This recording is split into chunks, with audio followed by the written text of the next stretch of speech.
All right, welcome to another episode from the Chart Readers. We are continuing our banking and lending technical analysis, looking at Wells Fargo and Bank of America.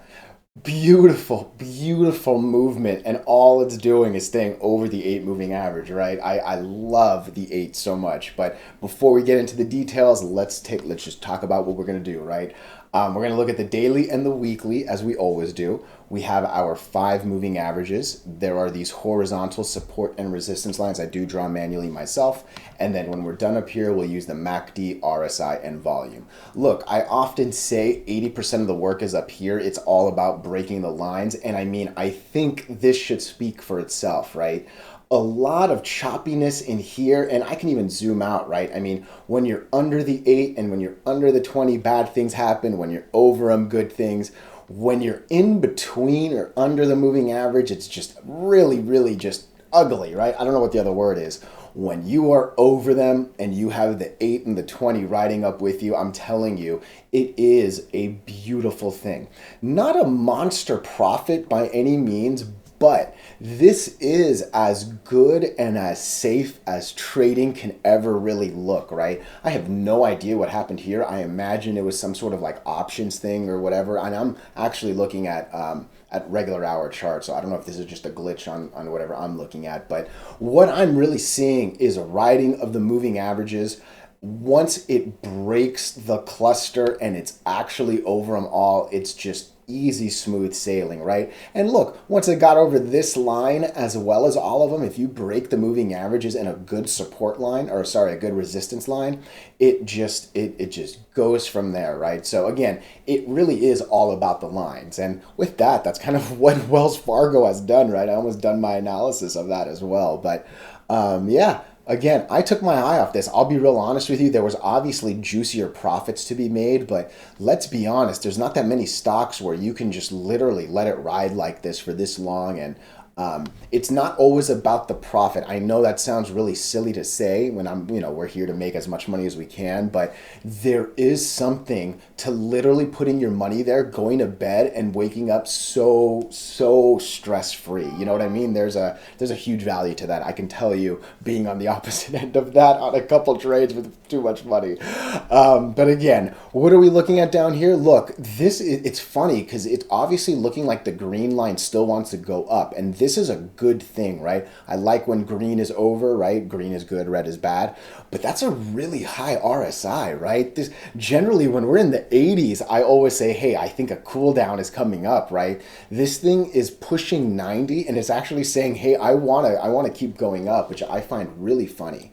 What's this peak right here? So this is 85. Yeah, I mean, we're higher than this peak. And I'll tell you, there have been stocks I've seen, actually even recently on a couple videos, where they've been horizontal in this like 80 channel. So, I mean, it's not as uncommon, I guess, as I thought it used to be. But I do find it odd that wants to keep going up, but we're still really high, right? I generally would say a cool down would be coming. So look, as long as we're over the 8, technically speak, and look, our highs, like we closed above that, we closed above yesterday, we closed above, like we keep, as long as we keep going up, as long as we stay over the 8, I'm good with it. The one thing I will say is we're actually starting closer to it, right? So we're opening a little bit closer to the 8 as we go up.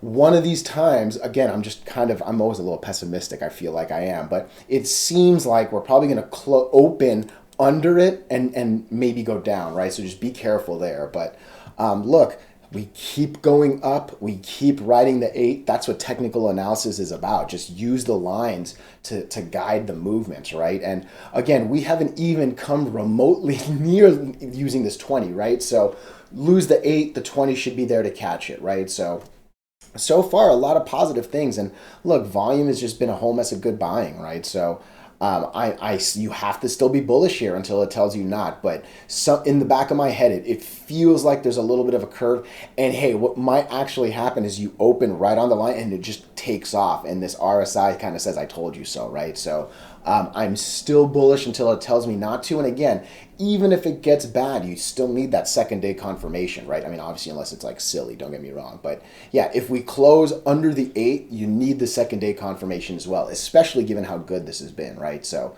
Loving Wells Fargo. Man, this is beautiful because where are we? We're over all the moving averages on the weekly as well, okay?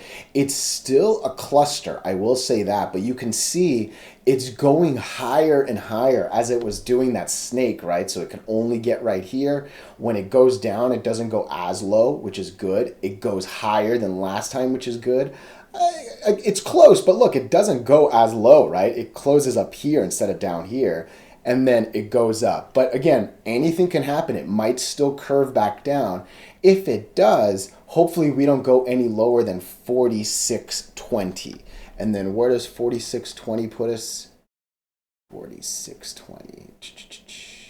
Let's draw a line right there at 46. So it's not going to be accurate, but it was roughly the bottom of that guy. Yeah, 23. I'm good with that. So that might be where hopefully the 20 comes in the next coming days, and then it catches it and goes. Okay, so I think that's a decent place for Wells Fargo. So looking at Bank of America, okay, look, again, same basic thing. It had a little bit more of a struggle right here, right? So it looked like it was going to break out of them all. It definitely comes back down, and then it decides to do it, right? So, and look, it's, oh wow, I did not expect that. Okay, I forgot. I'm telling you, I was watching this stock on this in October when Dow Jones was doing good.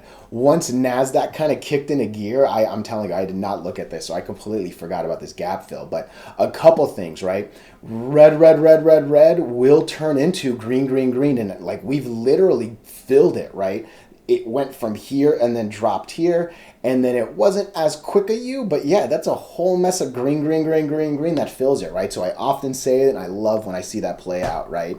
From there, look, a lot of the same kind of comments on Wells Fargo. Ooh, what's happening here? I have no idea. My Lenovo thing needed to do something. Sorry about that. So what am I seeing, right? This is doing a little bit more bouncing on the 8, right? It kind of looks like that. And this one's not quite getting higher highs every day. So this definitely was higher than that day. This was higher than that day. That one wasn't. This one was. That one wasn't. You know, it's kind of not as clean as Wells Fargo, right? So maybe we're going to hit the 8 and do a bounce. Maybe we're going to lose it. I think it's the same kind of comments. There's definitely a line I see that I want to draw. I'd probably draw it right there. So I like that it's the top of that. It's roughly 50% of that.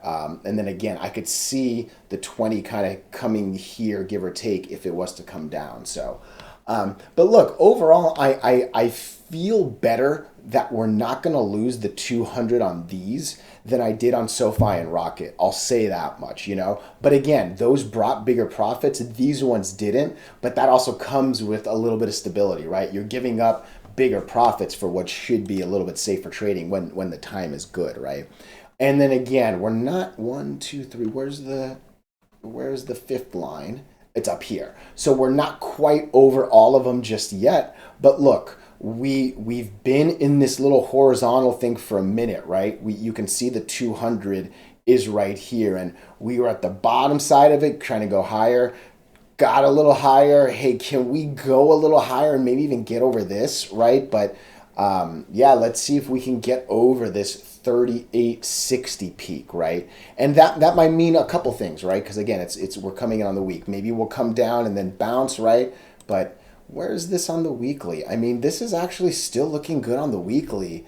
Not quite the good confirmation I wanted. One was a lot like, it's been a while since we've been over the 50. That's obviously a good first break, but I do need a little better confirmation on the weekly. So unless we make a big move, I think next week will be a little more telling with Bank of America. And that might go back to my come down here and then bounce. But look, again, super high RSI. This one's not quite as I want to go up as we saw with, I think it was Rocket. But yeah, it's just, cooldown has to be here. 88 is a silly high number, especially on the daily. So, hey, I hope you're learning. More videos are coming.